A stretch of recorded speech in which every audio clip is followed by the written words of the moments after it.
मेरा नाम द्वारिका प्रसाद पुरोहित, प्रवक्ता गणित, विद्यालय शिक्षा विभाग उत्तराखंड।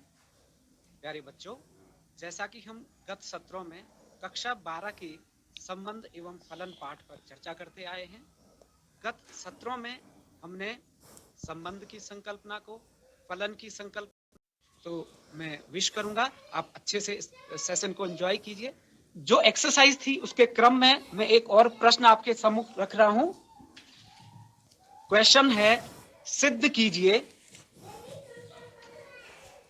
कीजिए कि वास्तविक संख्याओं के समुच्चय R में, वास्तविक संख्याओं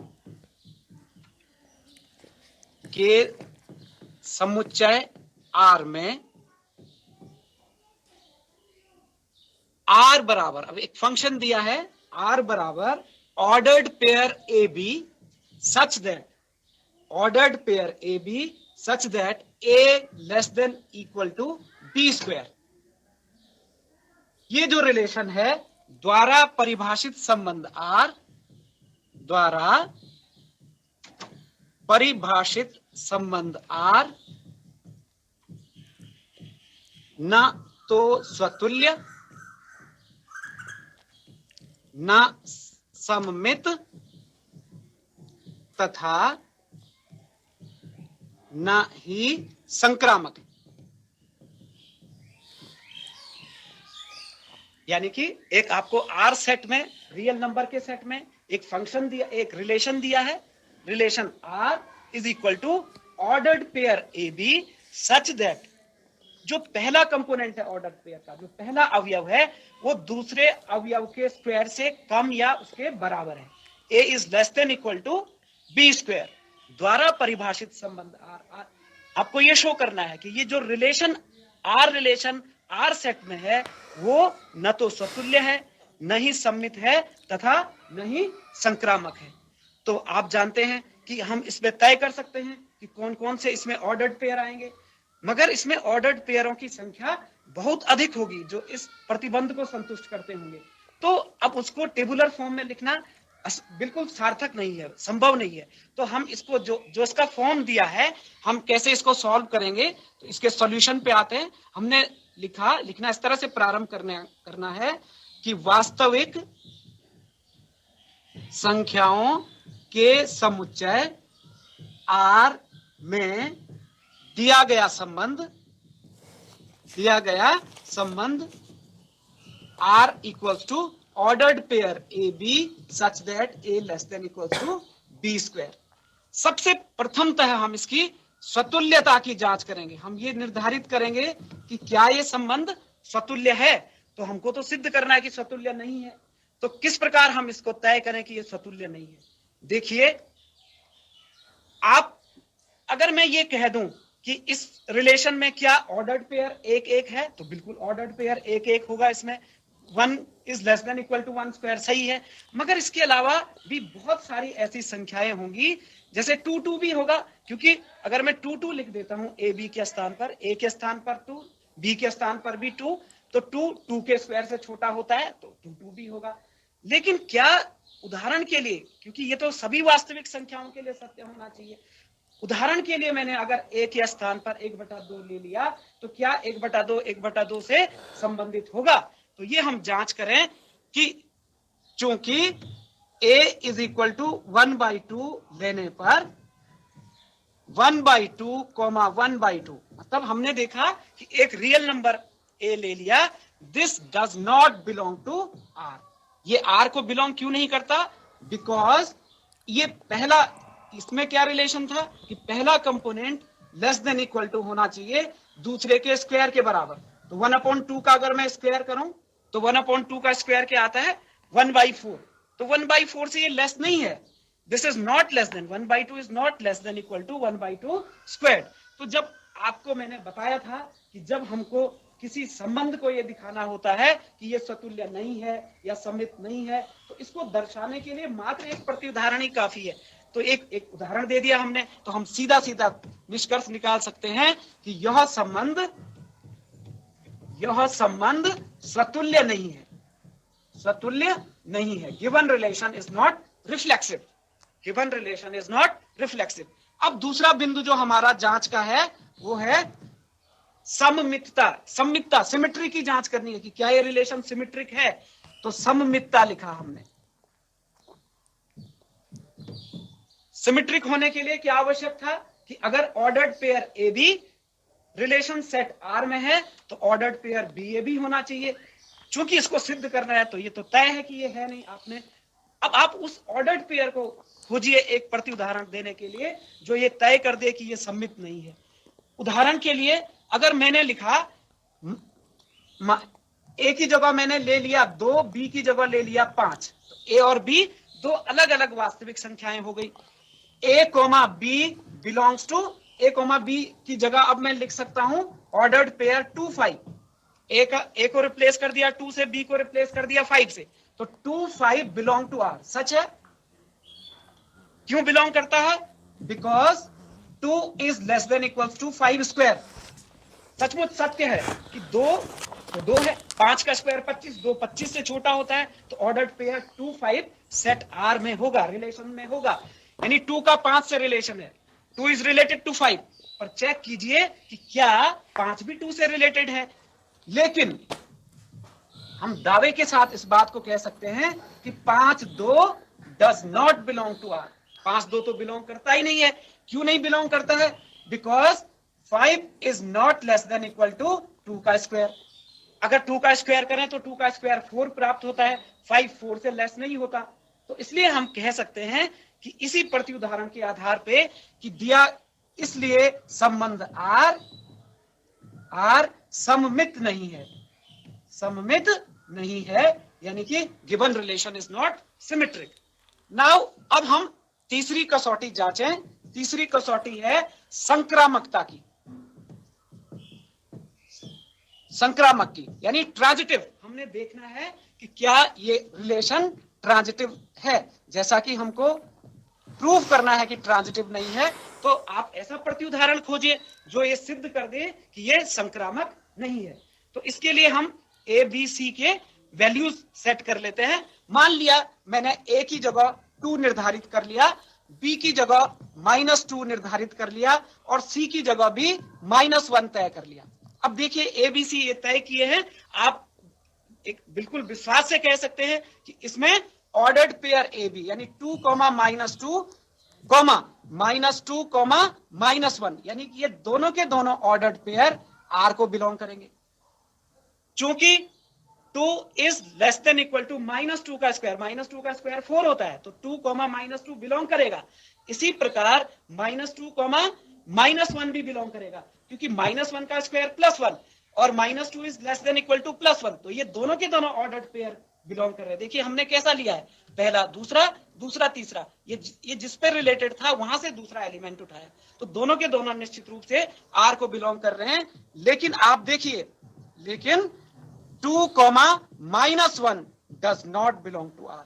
2, -1 आर को बिलोंग नहीं करेगा। देखिए 2 इज नॉट लेस देन -1 का स्क्वायर, -1 का स्क्वायर 1 हुआ, तो 2 1 से छोटा नहीं है, तो इसलिए एक ही आप इस तरह के और सारे ऑर्डर्ड पेयर खोज सकते हैं जिसमें ए बी और बी ए टाइप के तो होंगे, लेकिन ए सी आर को बिलोंग नहीं करेगा। तो हम कह सकते हैं इसलिए संबंध आर संक्रामक नहीं है, संक्रामक नहीं है। तो 3 पॉइंट्स थे, फर्स्ट सेकंड थर्ड से हमने ये जांच करके दिखा दिया कि आर ना तो स्वतुल्य है, आर ना तो सम्मित है और ना आर ना ही संक्रामक है। तो आप अपने प्रश्न के आंसर को इस तरह से कंक्लूड कर सकते हैं कि given relation is not reflexive, not symmetric and not transitive.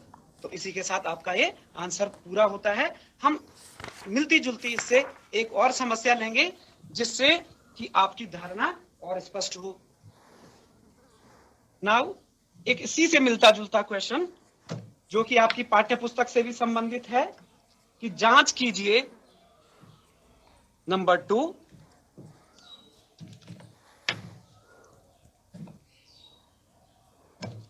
यहीं से लिखना प्रारंभ कर दें। जांच कीजिए कि क्या, जांच कीजिए कि क्या वास्तविक संख्याओं के समुच्चय R में, वास्तविक संख्याओं के समुच्चय R में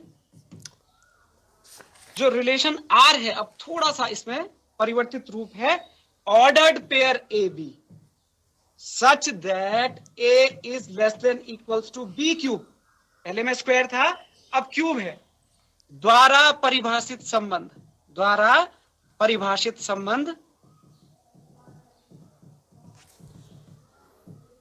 जांच कीजिए कि क्या ये परिभाषित संबंध जो है ये स्वतुल्य, सममित अथवा संक्रामक है। तो उसी प्रकार जैसे पिछले प्रश्न में हमने किया था, इसकी भी जांच करनी है कि क्या ये स्वतुल्य है, क्या ये सममित है और क्या ये संक्रामक है। तो देखिए, सबसे पहले हम स्वतुल्यता की बात करें, रिफ्लेक्सिव होने की कंडीशन देखें कि क्या ये रिफ्लेक्सिव है। तो उसी तर्ज पे पिछले प्रश्न के समान हम 1/3, 1/3 लेके चल सकते हैं कि एक ही जगह हमने एक रियल नंबर सेलेक्ट किया 1/3, तो क्या 1/3 से रिलेटेड है?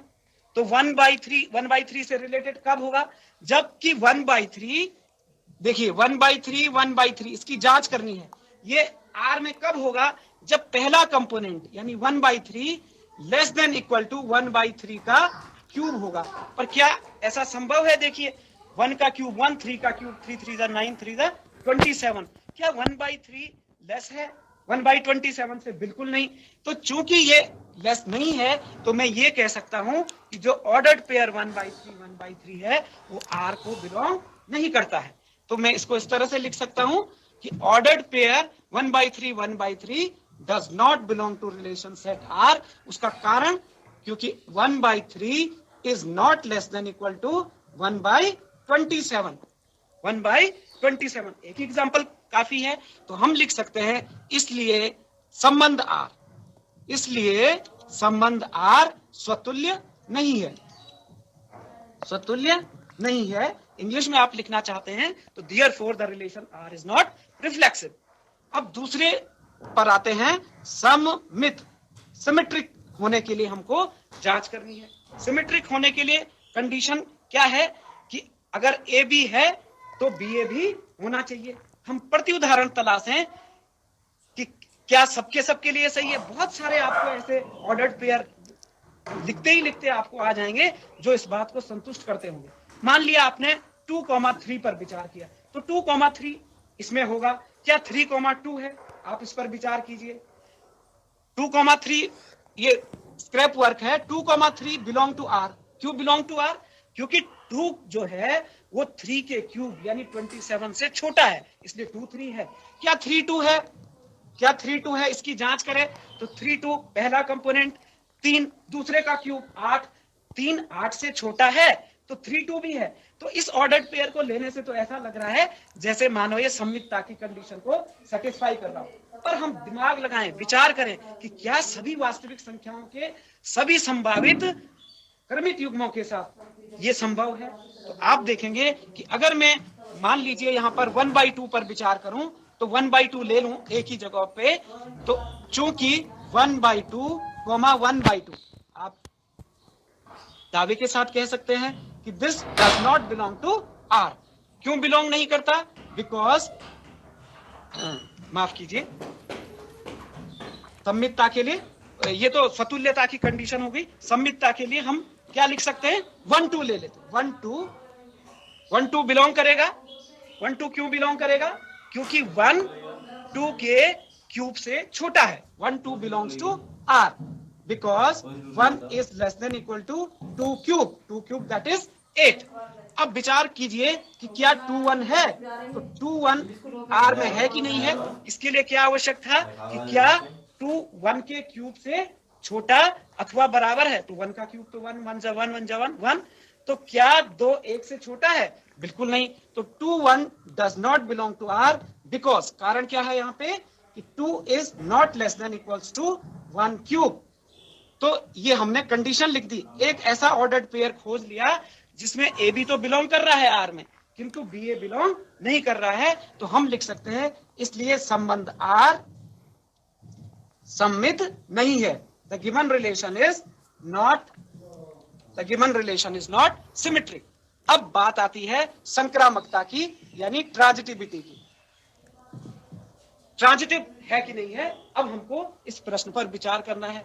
ट्रांजिटिव के लिए भी आप जिस तरह हमने सममितता के लिए खोजे, बहुत सारे ऐसे ऑर्डर्ड पेयर मिलेंगे जो कि संक्रामकता को पुष्ट करते दिखेंगे। लेकिन अगर एक भी हम ऐसा ऑर्डर्ड पेयर खोज लें कि जो संक्रामकता की शर्त को पुष्ट न करे, ये सिद्ध न करे कि ये 3 ऑर्डर्ड पेयर संक्रामकता के अकॉर्डिंग नहीं है, तो पर्याप्त है ये दर्शाना कि दिया गया संबंध आर जो है वो संक्रामक नहीं है। उदाहरण के लिए मैंने 3 संख्याएं ली, मान लेते हैं ए की जगह में 10 चयन कर लेता हूं, बी की जगह में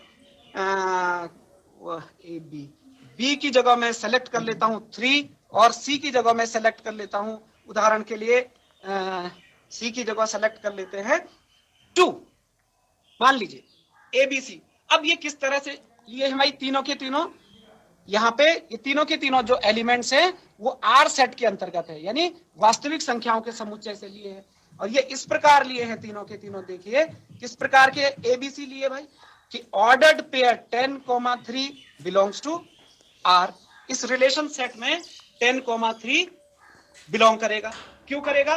क्योंकि 10 is less than, because 10 is less than equal to 3 cube that is 27।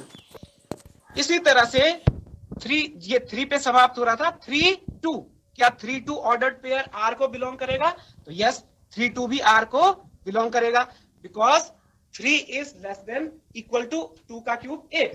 तो 3 2 also belongs to R because 3 is less than equal to 8। दोनों सही है। देखिए कहने का आशय ये है कि ए बी बिलोंग कर रहा है, बी सी बिलोंग कर रहा है। अब विचार करें कि क्या ए सी बिलोंग कर रहा है, क्या पहले तीसरे अवयव को लेने पर जो क्रमित युग्म बन रहा है, अर्थात क्या पहला अवयव तीसरे अवयव से संबंधित है? तो विचार करें। लेकिन 10,2 पर विचार करें, 10,2 does not belong to R. ये आर को बिलोंग क्यों नहीं करता? क्योंकि 2 का क्यूब देखिए 8 और 10 is not less than equal to 8, because 10 is not less than equal to 8। तो हमने ऐसा ऑर्डर्ड पेयर ढूंढ लिए जिसमें जो इस प्रकार थे कि A B ordered pair R को बिलोंग कर रहा है, B C ordered pair R को बिलोंग कर रहा है, लेकिन A C ordered pair R को बिलोंग नहीं कर रहा है। तो इसको आसान भाषा में समझने के लिए हम इस तरह से कह सकते हैं कि जो पहला दूसरा सेट आर में है, दूसरा तीसरा सेट आर में है, लेकिन पहला तीसरा सेट आर में नहीं है, मतलब पहला तीसरे से संबंधित नहीं है। तो एक ही ऑर्डर्ड पेयर पर्याप्त है, इस तरह का एक ही उदाहरण पर्याप्त है। तो हम कह सकते हैं इसलिए आर संक्रामक नहीं है। This relation is not transitive. तो आप अपने आंसर को इस तरह से कंक्लूड कर सकते हैं कि therefore the given relation is not reflexive, not symmetric and even not transitive। तो आपकी पाठ्य पुस्तक में इससे संबंधित ढेरों प्रश्न हैं, तो मैं उम्मीद करूंगा कि आप प्रश्नावली 1.1 जो आपकी पाठ्य पुस्तक में है उसको पूर्ण करें, उसका अभ्यास करें, और आप जितना अभ्यास करेंगे उतना आपको क्लैरिटी होगी टेक्स्ट को समझने में। तो ये हमारे संबंध के ऊपर चर्चा थी। अब हम इस चर्चा को आगे बढ़ाते हैं फंक्शंस के ऊपर। प्यारे बच्चों, जैसे फंक्शंस के बारे में हमने कहा था कि फंक्शन भी एक तरह का रिलेशन ही होता है, लेकिन एक विशेष तरह का रिलेशन है। एक फंक्शन f सेट ए से सेट बी में, हम मान लें कि दोनों के दोनों नॉन एम्प्टी सेट है। एक फंक्शन, एक रिलेशन f सेट ए से सेट बी में एक फंक्शन कहलाता है यदि ये f क्या करे, ए के प्रत्येक अवयव को बी के अद्वितीय अवयव से संबंधित करे। इस पे हमने लास्ट सेशन में चर्चा की थी। मैं उम्मीद करता हूं आपको ये अच्छे से ध्यान होगा। अब हम विचार करें कि कितने और कितने प्रकार के संबंध हो सकते हैं। कुछ विशिष्ट जिनके नाम बड़े चर्चित हैं, जिनका बहुधा उपयोग होता है, ऐसे संबंधों को आपने ऐसे फंक्शंस को कक्षा 11 में खूब पढ़ा है, जैसे modulus function y is equal to mod x। इसी तरह से y equals to box x बनाते हैं, इसको हम ग्रेटेस्ट इंटीजर फंक्शन या महत्तम पूर्णांक फलन कहते हैं। तो मापांक फलन, महत्तम पूर्णांक फलन और भी कई तरह के फंक्शंस हैं। इनके बारे में आपने पढ़ा है। आपने पढ़ा है कि एक वास्तविक फलन क्या होता है, वास्तविक फलन क्या होता है, और एक वास्तविक मानीय फलन क्या होता है। तो ये दो शब्द भी आपको क्लियर होने चाहिए, what is a real function and what is a real valued function. तो रियल फंक्शन किसको कहते हैं, जिस फलन का या जिस फंक्शन का डोमेन, जिस फंक्शन का डोमेन और कोडोमेन अर्थात प्रांत और परिसर दोनों के दोनों सेट ऑफ रियल नंबर्स हो या उसके सबसेट हो, सेट ऑफ रियल नंबर हो या उसके सबसेट हो, ऐसा फंक्शन रियल फंक्शन कहलाता है, वास्तविक फलन कहलाता है। और एक वास्तविक मानीय फलन, मान का मतलब परिसर से संबंधित, मान का मतलब फलन के परिसर से संबंधित। तो एक फलन वास्तविक मानीय फलन कहलाता है, रियल वैल्यूड फंक्शन कहलाता है, यदि उसका परिसर, उसका सहप्रांत वास्तविक संख्याओं का समुच्चय हो या उसका कोई उपसमुच्चय। तो इन सब की बात, ये सब चर्चा आपसे पिछली कक्षाओं में हुई होगी और मैं उम्मीद करता हूं ये तथ्य आपको आते हैं। तो फंक्शंस को हम कुछ आगे बढ़ाएं, फंक्शंस के कुछ प्रकारों पे हम चर्चा करेंगे। आपकी पाठ्य पुस्तक के क्रम में हम चर्चा करें उससे पहले मैं एक आसान तरीके से कुछ महत्वपूर्ण फलनों का वर्गीकरण आपको समझाता हूं। आलेख की सहायता से, चित्र की सहायता से मान लेते हैं कि मैं यहां पर कुछ सेट बना रहा हूं, ए से बी सेट में कुछ फंक्शन है। देखिए कैसे, सपोज कीजिए ए सेट के अंतर्गत A B C D elements है और बी सेट के अंतर्गत एक्स वाई जेड और यू है। देखिए मान लीजिए ए का एसोसिएशन एक्स से हो, बी का एसोसिएशन यू से हो, सी का इससे वाई से हो और डी का एसोसिएशन जेड से हो, और इस प्रकार का ये फंक्शन मैंने कहा, इसको फंक्शन का नाम रख लिया F. This is set A and this is set B. अब इसी तरह से एक मैंने दूसरा फंक्शन लिया, दूसरा फंक्शन किस तरह का ले लिया, इस अगेन वही एलिमेंट है, सेट मेरे पास ए से बी में ही है, फंक्शन का नाम बदल गया, A B C D X Y Z and U. अब यहां देखिए, सपोज कीजिए ए का एसोसिएशन एक्स से, बी का एसोसिएशन भी एक्स से, सी का एसोसिएशन यू से, डी का एसोसिएशन मान लीजिए जेड से। दोनों फंक्शंस में अगर आप विचार करें तो यहां पर क्या है, पहले वाले फंक्शन में हम क्या देखते हैं, क्योंकि फंक्शन की पूरी कसौटी को दोनों के दोनों ये मैपिंग्स, ये जो फंक्शंस मैंने दिखाए हैं उसको पूरा करते हैं, ये विशिष्ट संबंध है जो कि निसंदेह फल है। अब देखिए इसमें क्या है कि एक अवयव का एसोसिएशन इधर एक ही अवयव से, इस प्रकार की मैपिंग को, मैपिंग फंक्शन का ही नाम है, इस प्रकार के फंक्शन को, इस प्रकार के मैपिंग को हम वन वन फंक्शन को, वन वन, और इस प्रकार की मैपिंग को हम, देखिए यहाँ के दो एलिमेंट का एक ही इमेज है, दो या दो से अधिक एलिमेंट का जब कोडोमेन में एक इमेज होता है, एक प्रतिबिंब होता है, तो तब इस तरह के फंक्शंस को मैनी टू वन। तो देखिए ये क्या फंक्शन था, वन वन, और ये क्या फंक्शन हो गया, मैनी टू वन। तो इसको हम कह सकते हैं one one mapping, one one mapping. और आगे इसके बहुत सारे नाम हैं, एकाकी फलन भी हम इसको कह सकते हैं। और ये हो गया मैनी टू वन। जो वन वन नहीं होगा तो निश्चित रूप से वो many to one mapping, many to one mapping यानी बहु एक फलन। इसी क्रम में हमारे पास और दो वर्ग है फंक्शन के, एक को हम इनटू और एक को हम ऑन टू कहते हैं। तो यदि अब देखिए one one, many to one, into और ऑन टू, इन चार शब्दों को मिला देने से आपस में चार प्रकार के फंक्शन बन जाते हैं। एक हो गया सीधा सीधा वन वन ऑन टू, दूसरा हो गया वन वन इनटू, तीसरा हो गया many to one onto, और एक हो गया मैनी टू वन इनटू। तो ये देखिए one one, many to one, onto और इनटू। तो इसी के आधार पर हम फंक्शंस का चार श्रेणियों में वर्गीकरण करेंगे। थोड़ा सा आपको ऑन टू और इनटू की धारणा में स्पष्ट कर दूं, जब कोडोमेन के सारे एलिमेंट एसोसिएटेड हों, सारे एलिमेंट डोमेन के तो होते ही हैं, जब कोडोमेन के भी सारे एलिमेंट एसोसिएटेड हों, संबंधित हों, किसी ना किसी के इमेज हों, तो वो ऑन टू मैपिंग कहलाता है। और जब कोडोमेन के कुछ एलिमेंट छूट जाएं, जैसे यहां पर ये छूट गया, वाई अनएसोसिएटेड है, एकाधिक एलिमेंट छूट जाएं जब कोडोमेन के, तो तब ऐसे फंक्शन को हम इनटू मैपिंग कहते हैं। तो कल हम इस पे और अच्छे से चर्चा करेंगे। मैं उम्मीद करूंगा कि आज